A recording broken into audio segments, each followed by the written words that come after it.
सभी दोस्तों को मेरा राम राम है। आजकल वैदिक नाड़ी, केपी, हस्तरेखा इनको छोड़ के न्यूमरोलॉजी और इससे भी आगे एक अपर वर्जन शुरू हुआ है, जिसमें ये बताया जाता है कुछ विदेशी शब्दों को लेके उनको अगर आप चैंट करते हैं, चैंट मतलब उनको पढ़ते हैं तो आपके सारे काम हो जाते हैं। मतलब एक शब्द आता है कॉन्वेलेक्सा, बोलो आपके धन के अंबार लग जाएंगे। लक मुर्तजा बोलो आपके मकान बन जाएंगे। आप 15 नंबर लिख लो, 7 नंबर लिख लो, 8 नंबर लिख लो, आपके क्या बोलते हैं जितना पैसा चाहिए वो आ जाएगा। और आप एक कागज़ पे संख्या लिखो, 100 करोड़, 2 करोड़, 500 करोड़, वो लिख के उसको जला दें और फिर उसको पानी में घोल दें और फिर उसको पौधे में डाल दें, तो आपकी सारी समस्याएं जो है, जितनी आप संख्या लिखोगे उससे आपके पास पैसे आ जाएंगे। तो क्या आप लोगों में से किसी ने कॉन्वालेक्सा बोल के बैठे बैठे धन कमाया है? क्या किसी ने लक मुर्तजा बोल के मकान बनाए हैं? क्या किसी के पास से एक संख्या मात्र लिखने से करोड़ों रुपए आए हैं? करोड़ों तो दूर की बात है, मेरे ख्याल से सैकड़ों भी नहीं आए होंगे।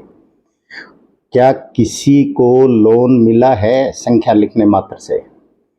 और तो और वेट घटाने का भी बोला, ये शब्द अगर आप बोलते हैं तो आपका वेट भी लॉस हो जाएगा।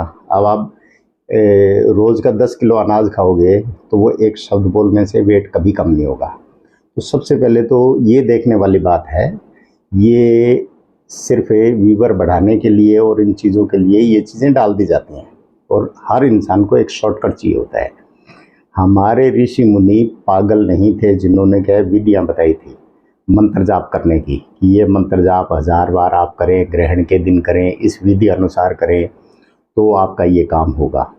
अब ये नए नए भामाशाह पैदा हो गए, तो इनसे कोई पूछने वाला हो कि लिखने मात्र से अगर करोड़ों रुपए आ रहे हैं तो आपको यूट्यूब पे वीडियो डालने की ज़रूरत क्या है? आपको खुद को ही ले लेना चाहिए। और वो एक शब्द मात्र से अगर महल बनता है तो आपको क्या है कि 150 बिल्डिंगें दान भी कर देनी चाहिए, क्योंकि आपने तो लिखना है, बना लेनी है। और अगर इतना करने मात्र से वेट लॉस होता है एक शब्द से, तो फिर जो बताने वाले हैं उनका वेट इतना क्यों बढ़ा हुआ है? ये बात है, मैं किसी को टारगेट नहीं कर रहा, लेकिन ज्योतिष को जिस तरीके से एक खेल बनाया जा रहा है, मैं उस चीज़ का एतराज़ कर रहा हूँ। न कोई नाड़ी वो, न कोई नक्षत्र देखा जाता है, न कोई 10 मास देखा जाता है, न नवमास देखा जाता है, न लगन चार्ट देखा जाता है, न चंद्रकुंडी देखी जाती है। मतलब इन चीज़ों का कोई महत्व ही नहीं है। आप सीधे बोलो कि ये शब्द बोल दो, मैं कहता हूँ अरबों रुपए आपके पास आ जाएंगे। ये शब्द बोल दो, मैं कहता हूँ बैठे बैठे धन की बरसात हो जाएगी। मैं कहता हूँ यूं हाथ करके आप बोल दो, आप जिसको चाहोगे वश में कर लोगे। तो वो उनको खुद को कमेंट में जो गालियां आ रही हैं, लोग उनको फ्रॉड बता देते हैं, उनको कमेंट में गालियां दे देते हैं, तो वो लोग ही उनसे उनसे उनके वश में नहीं हो रहे। तो क्या वो लोग वो जानते नहीं है मंत्र बोलना? जो बताने वाले हैं वो ये मंत्र वो भी तो बोलते होंगे ना। तो फिर वो चीज़ पहले खुद पे अप्लाई करें कि हाँ, ये मैंने करके देखा है और इससे मेरे पास पैसा आया है, इससे मेरे मकान बने हैं, इससे मेरे लोन मिले हैं, इससे मैंने मुंह मांगी रकम जो मुझे चाहिए थी वो आई है, तब तो हम माने। एक मात्र किसी को पैसे देके एक वीडियो बना के और डाल देना और उसके बाद लोगों को गुमराह करना, ये गलती उनकी नहीं है, ये गलती सुनने वालों की भी होती है।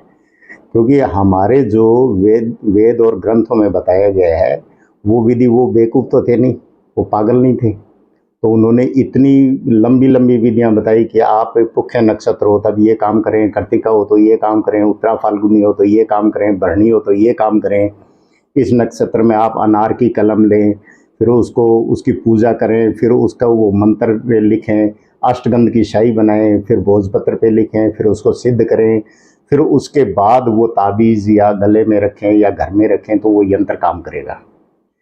तो ये जो हमारे हिंदुस्तानी वैदिक ज्योतिष और इनको छोड़ के और जो विदेशी शब्दों का इस्तेमाल किया जा रहा है वो गलत है। और दूसरी बात है कि आपके घर में मान लीजिए आप एक डॉक्टर हैं, आप चार्टर्ड अकाउंटेंट हैं, आप इंजीनियर हैं, आपके घर में आके, या आप वकील हैं, आपके घर में आके किसी दूसरे वकील की या किसी दूसरे डॉक्टर की या किसी दूसरे इंजीनियर की बताई हुई बातों को वो आपको बताने लग जाएगा, तो आप उसको कितना बर्दाश्त करोगे? नहीं कर सकते। आप ये कहोगे कि अगर आपको राय मुझ